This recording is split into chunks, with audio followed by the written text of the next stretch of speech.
Okay, everybody, welcome Phil Mickelson, the captain of High Flyers GC. Phil, you had a day. You were 5 under for the day, 4 birdies in a row on the front 9, hold out for eagle on 7. High Flyers are at the top of the leaderboard. Tell us what's going on out there.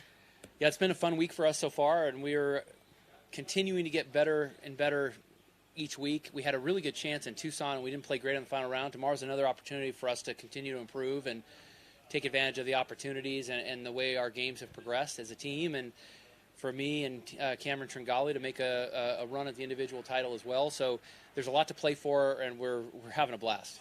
That's great. Mike? Well, I wanted to ask you about how much of an impact your weight loss was in regards to dealing with hot temperatures like it is out here. If you feel like that's really made a positive impact, especially in hot weather. I think so. I think it's made a big impact, but there's a couple other things that have been helping me. My brother, my caddy, Tim, has been very helpful. I've been using an umbrella. That's saved a lot of the direct sun, as well as a cold, wet towel on the back of my neck, keeping my temperature down. And it's really helped me with being able to think a little clearly throughout the day without getting overheated. And then I kind of like the hot temperature because my body is looser. It doesn't tighten up. I'm able to create a little bit more speed, and so I end up playing a little bit better in it. But the challenge is not overheating, And then after that quick start you had, you seemed to really keep the foot on the pedal. I really had to fight hard after that. I was 5 under through 5, and I finished 5 under, but I had to fight. I had a couple hole drives that were right on the edge that ended up in the hazard. And then, but I fought hard to salvage par on 16, and then coming in, I had 3 putts that I thought I made on 17, 18, and 1 that were just right on the lip that would have been nice to move up there. But I hit a lot more good shots today. I've got a few things to work on, but I know what I'm trying to do, and if I can have another good start tomorrow and finish the round off a little bit more authoritative, with a little bit more authority, it's going to be a good day. All the best tomorrow. Thank you. Okay, Straits times. Okay, Joy? Phil, can you just take us through that eagle, and especially what were you thinking with the third shot over there?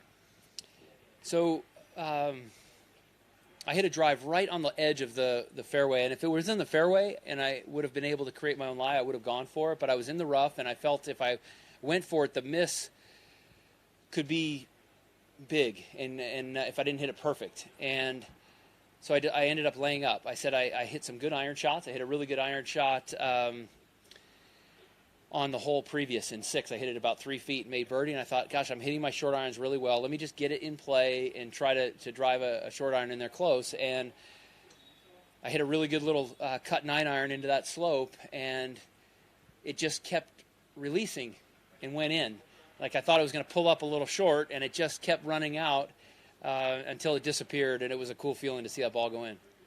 And Phil, the other thing that we have noticed is that you are just shaping the shots on every possible hole. I mean, you're not just taking the straight route out.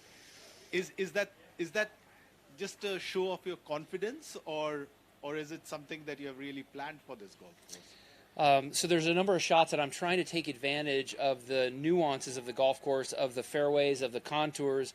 For instance, on 15, there's that hump in the fairway, and if I can get that ball low enough, it will help keep it to the right of the water and keep it in the fairway. And so the last 2 days I've hit this little low cut and used the land and the contour to try to keep that ball in play. And so I'm just trying to give myself a little bit more margin of error on some of these shots. But I've got 3 clubs, to hit off the tee. I've got a driver, a 2-wood, and a 3-wood this week because there's so many options on the tee boxes here of where you want to hit it. And so when the wind's changing and so forth, I feel like I have the shot that I need despite whatever, or regardless of whatever the conditions are. And is that the first time that you're using 1, 2, driver, 2 and 3-wood? I believe it is. Yeah. Wow. Okay, Teddy? Hey, Phil. Teddy Fenton, luckiest golfers on earth. Congrats on fighting back today. Thank you. The question is, were you looking at the leaderboard individually? You mentioned you and Cameron had a chance for the individual title, or were you kind of concentrating on what was going on with your team? Certainly both. I was trying to see, you don't get to see the leaderboard, all the scores, all the team scores, all the individual scores. So I was just catching glimpses of it, but I was certainly wanting to know how we were doing. It's fun pulling for our guys. It's fun pulling for our team, and it's also fun to have a chance to try to get myself in contention for tomorrow's round. And just to follow up, on the team side, are you guys, it's an early day today. We had a really early tee time. So is there any plans tonight? You guys going to get together as a team? Really, our plan is to get ourselves ready for the round tomorrow. So it might be practicing. It might be working with our physical therapist, Gino. It might be getting a light workout in, or it might be just resting and getting hydrated. It just depends what we all need to give ourselves the best chance to play good tomorrow, play well tomorrow. Good luck tomorrow, man. Thank you. Anyone else? Okay, looks like it'll be a battle tomorrow, both for the individual and team championship. Congratulations and good luck. Thanks, guys.